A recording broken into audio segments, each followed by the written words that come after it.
When one's looking at the issue of conflict of laws between the secular law and the Sharia, I mean, the starting point is you've got a transaction that's going on and you've got agreements and structures to sort out. So first of all, you'll have to deal with the Sharia advisors, and if you're dealing with an Islamic financial institution, they'll be sitting on a Sharia supervisory board. So you'll go to them with your structure, your diagram, and your draft documents, and there'll be a process, and that process, if it goes well, will result in you receiving a fatwa, which is an opinion from the Sharia scholars or the Sharia board saying that the structure and the documents are in accordance with the Sharia. Now, when you're actually drafting the documents, there'll be a clause saying what is the governing law, and that clause will say it's subject to the laws of Dubai or subject to the laws of England or whatever. Now, there's obviously potential conflict here between a secular law and the fact that the Sharia advisors have said that the documents are in accordance with the Sharia. Interestingly, some Sharia boards are now actually saying that the standard type of clause that you get, which says this agreement is subject to the laws of England, has to have some extra wording, such as provided it does not conflict with the Sharia. And some Sharia boards also say the definition or view of what the Sharia is will be decided by the Sharia board if there's ever a dispute. It'd be interesting to see if that particular provision is ever comes before a court, whether a court would uphold that provision. Now, what happens if there's a dispute? There's two possibilities. It could go before the courts or it could go to arbitration. Now, the problem that one faces is that in many agreements you will see that the agreements are subject to the laws of England or New York, or they may well be subject to the laws of, say, Malaysia or a country in the Middle East. But many countries, particularly in the West, but not exclusively so, have a situation where their laws have not been drafted to take into account the issues and the problems that you face with Islamic financing. So you have an agreement subject to the laws of England, and let's say you go to the courts. How will those secular courts deal with an Islamic financing document in the context of the Sharia? Well, there's been a couple of cases in the UK which have shed some light as to how the secular courts will deal with this issue. Now, there are two cases in England that have shed some light. One is a case called Symphony Gems, and that was a case dealing with a Murabaha agreement. Now, that agreement said it was subject to the laws of England, no reference at all to the Sharia. There was an attempt in the arguments put before the English court to say that those agreements were void under the Sharia. But here the English court said, as far as we're concerned, our responsibility is merely to interpret these agreements in accordance with English law, and that's the way that they ruled. The other case involved a Bahraini bank, Sharmal Bank, against Beximco. That also involved Murabaha, but also Ijara. Now here, interestingly, the governing law provision said it's subject to the laws of England, but subject to the principles of the Sharia. So the court had an issue here. Did it have to decide the agreement in accordance with English law, or to take into account the principles of the Sharia?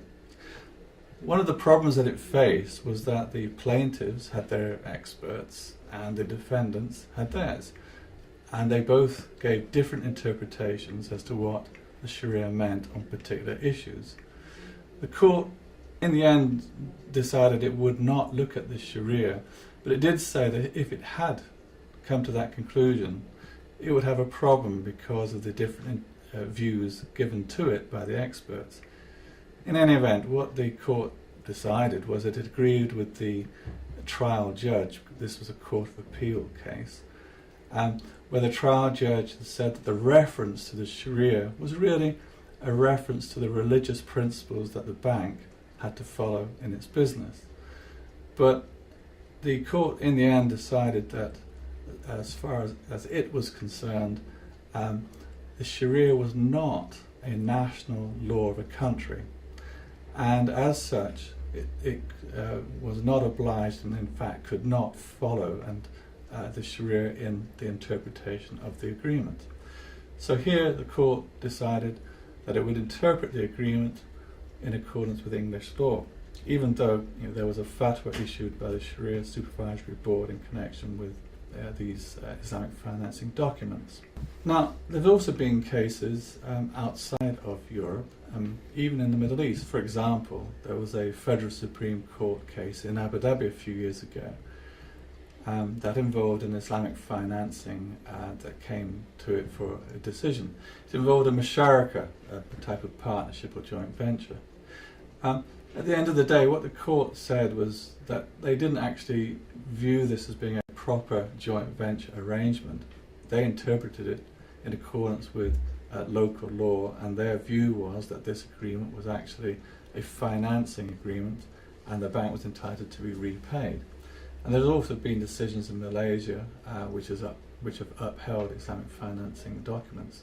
So here you can see that the way that the courts would interpret an agreement, an Islamic financing document, where there's a governing law provision which may make a reference to the Sharia or may not, is going to be quite difficult to predict. But the fact of the matter is many countries do not have laws in place that really regulate the Islamic financing techniques that you'll have. I've sometimes been asked, well, if a secular court gives a judgment that in effect ignores the Sharia principles, does that affect the fatwa? And in my view it doesn't, and talking to the Sharia scholars, I think that's correct. Their view is it's their opinion on the Sharia, and as far as they're concerned, if a secular court disagrees with their opinion, it has no impact at all on their fatwa. Now, the other way in which a dispute can be resolved is through arbitration. There's been an interesting decision in 2007 in England which dealt with a private family dispute over land in London. Now, it doesn't directly impact on Islamic financing as such, but the principles are probably of interest to some Islamic financial institutions. The family decided that their dispute would go to arbitration, and that the arbitrator would decide the dispute in accordance with Shia law. The arbitrator met the parties, issued the award, and of course the party that lost went to court to say that the award was invalid. Now, the court here drew a distinction between the arbitration agreement and the manner in which the arbitrator had to resolve the dispute. The court said, okay, this is an agreement, it's subject to English law, we will only interpret this agreement in accordance with English law and not the Sharia, because following that earlier decision, the Shamil Bank case, Sharia is not a national law. However, what they then said was that under the English Arbitration Act, it is possible for the parties to instruct the arbitrator to decide the dispute in accordance with something that is not a national law. It could be mercantile law or general principles of commercial law, or, the court said, you could actually say the arbitrator will decide the dispute in accordance with the Sharia.